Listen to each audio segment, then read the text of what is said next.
Hey, happy weekend. I am excited to be spending part of my Saturday morning with you. And what I'm going to be talking about today is what I believe small businesses should be learning and paying attention to around this whole topic of Amazon workers unionizing. Okay.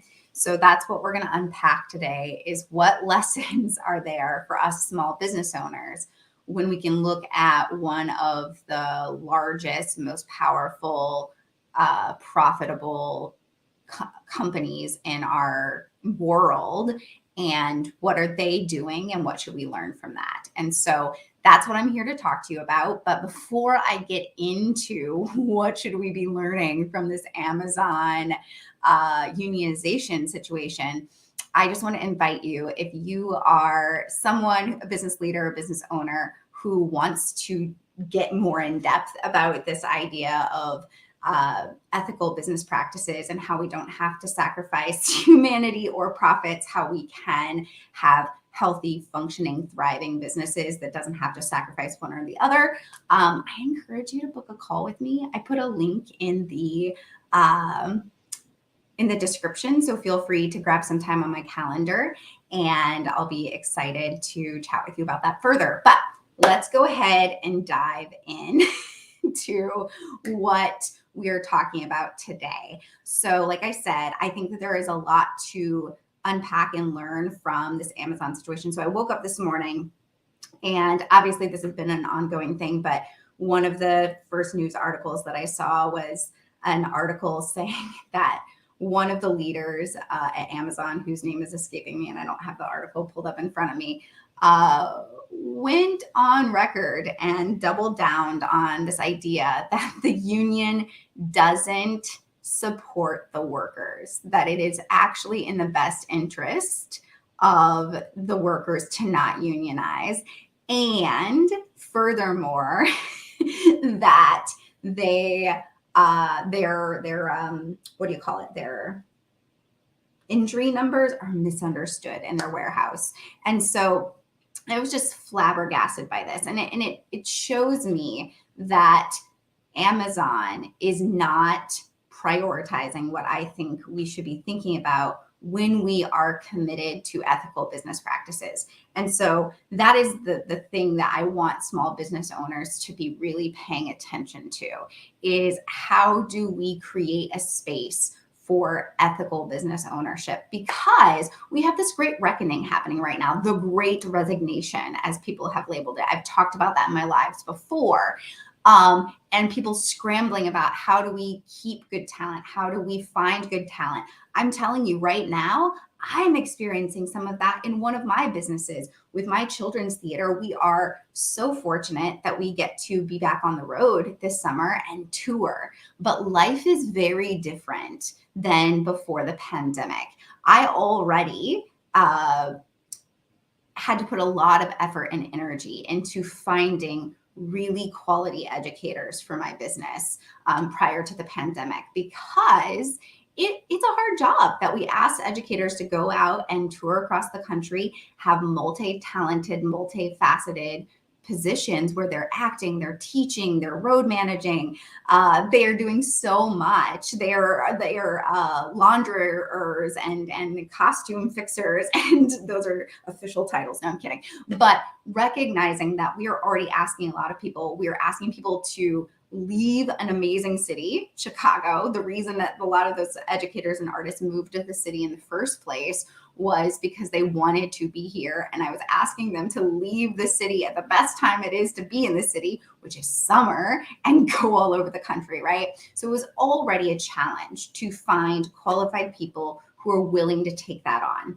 And now the world has shifted in the theater industry, where a lot of our artists have found stable full-time work, where prior to the pandemic, myself included, we lived that gig style economy, right? We lived in it. We thrived in it. Well, we tried to thrive in it, right? And recognizing that the appeal of having a full-time, stable job with benefits, often when you can work from the comfort of your own home. Even if we want to be doing something artistic and soul nourishing, that like going out and teaching and touring and doing our art, it's too much of a risk. It's too much of an ask, a trade-off to say, I'm going to go do that for 6 weeks, 8 weeks, 12 weeks. And not know what job is coming next, right? Or if there will be a job on the other side of it.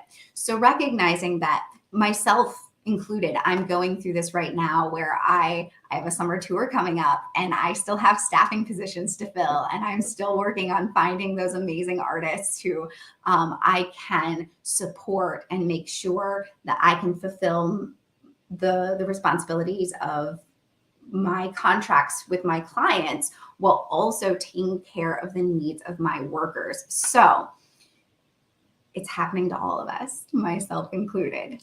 But what we have to learn from this is that as business owners, we have the responsibility to be meeting basic human need within our business. And what I mean by that is all humans need 3 things. We need a lot more, but my point is these 3 things. We need to feel like we matter, that we belong, and that we're safe, right? That we matter, that we belong, and that we're safe. And being at work, that is no exception.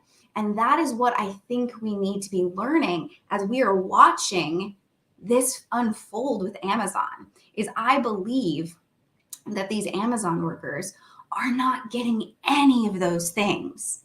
They do not feel safe. Their literal lives are at risk sometimes. People who are dying and getting significantly injured at work.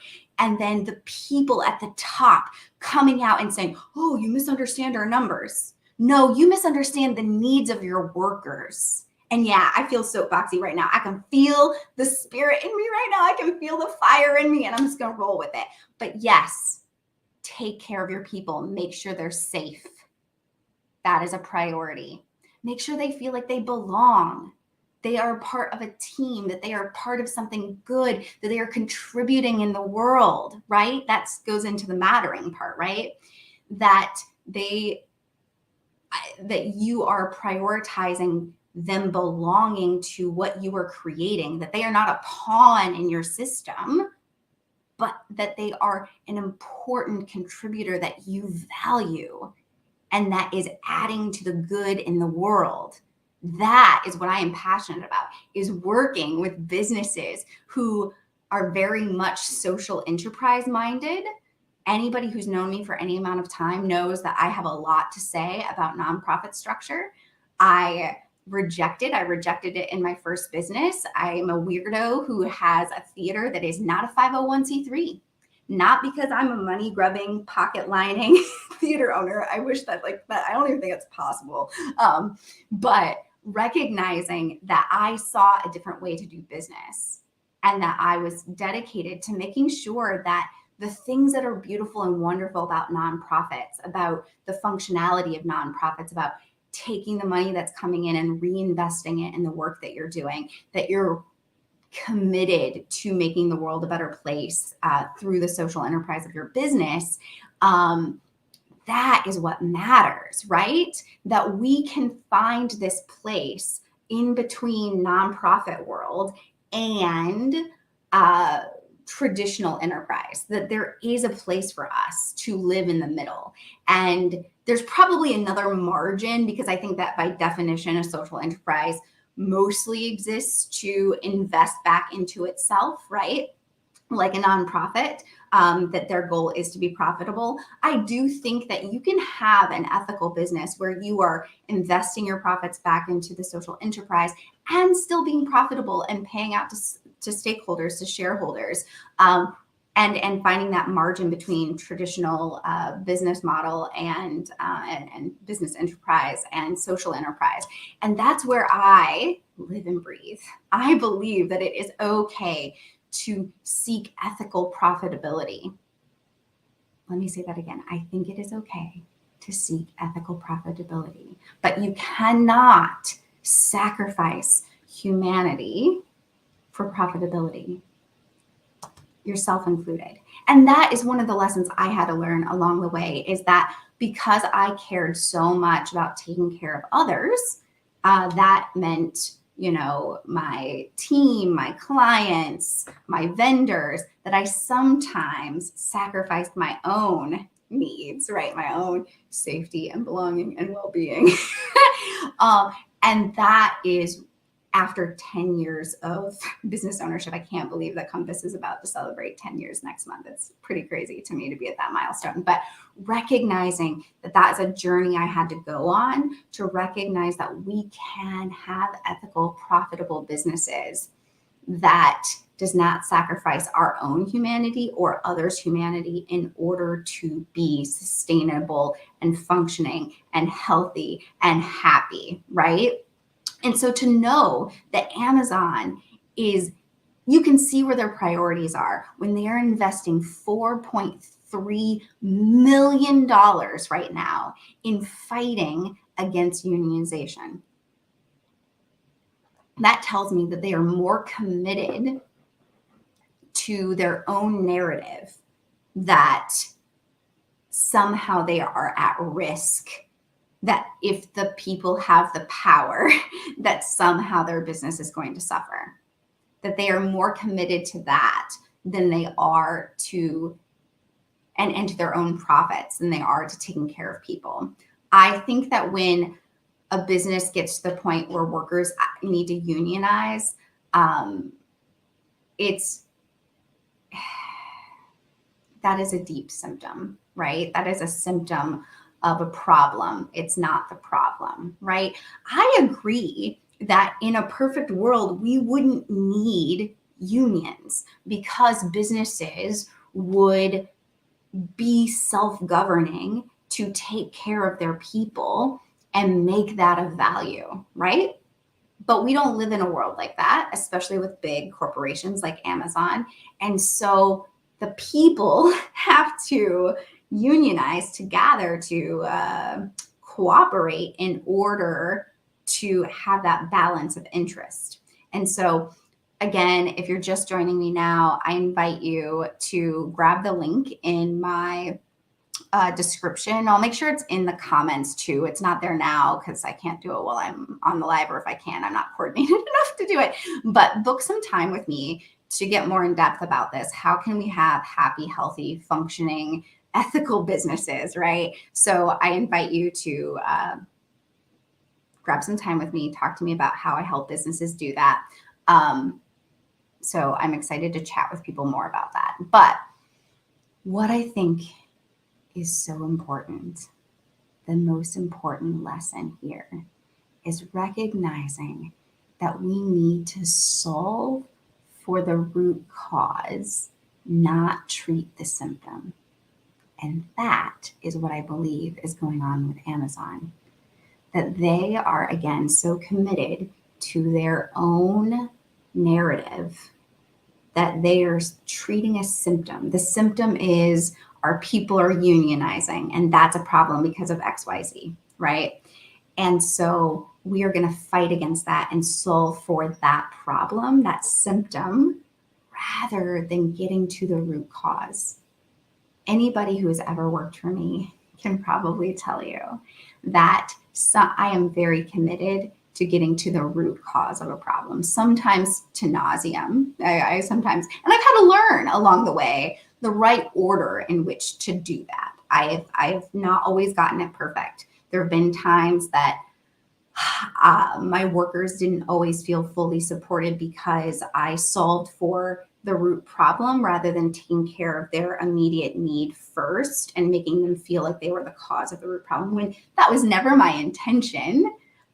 But because of the order in which I was solving for things, it gave that impression, and that was the result. That was the impact, even though that wasn't my intention. So I had to learn to take ownership of that. And so sometimes you've got to treat the symptom. We have a cold, we take some cold medicine so that we can feel better. And then we work towards solving for the root cause, which is the cold, and doing what we need to help our immune system fight against it, right?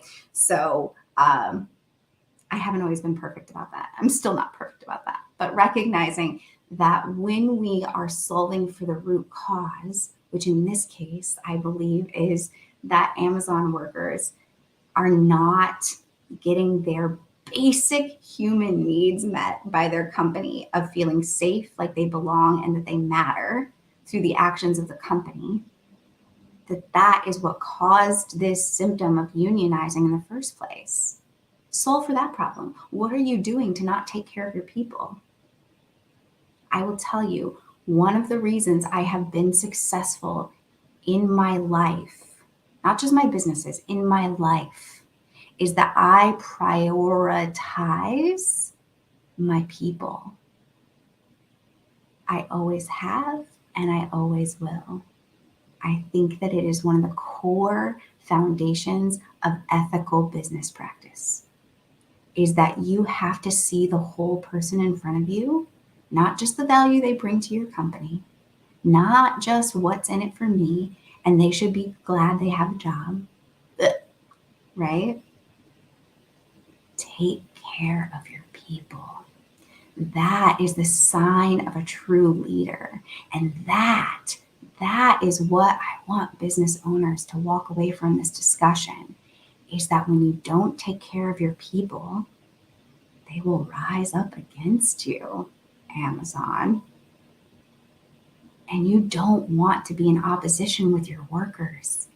You want to be on the same team.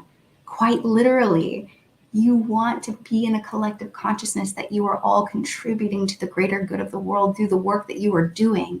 And that with your unique gifts and talents, you have been able to create a business that is doing that, and that you have attracted others who share the same values as you and are out there doing that with you. That is your privilege and your responsibility as a leader. Woo! I am preaching today. I did not mean to be so soapboxy with this, but I just want to drive home how important it is that we take care of our people. So, what can you do deeply? I'm not talking about surface perks, jeans on Friday, half day, once a month on a Friday, coffee in the work lounge, break room. I think I just blended those two. Gone are the days of ping pong tables. Take note. What do your people need? And be committed to it. Seriously.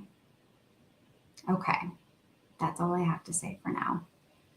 Again, if you are just joining me now, catching the end part of my live, I invite you to book a call with me, chat with me further about how I help businesses be able to have happy, healthy, functioning businesses that value equally our profitability and our humanity. We do not have to sacrifice one over the other.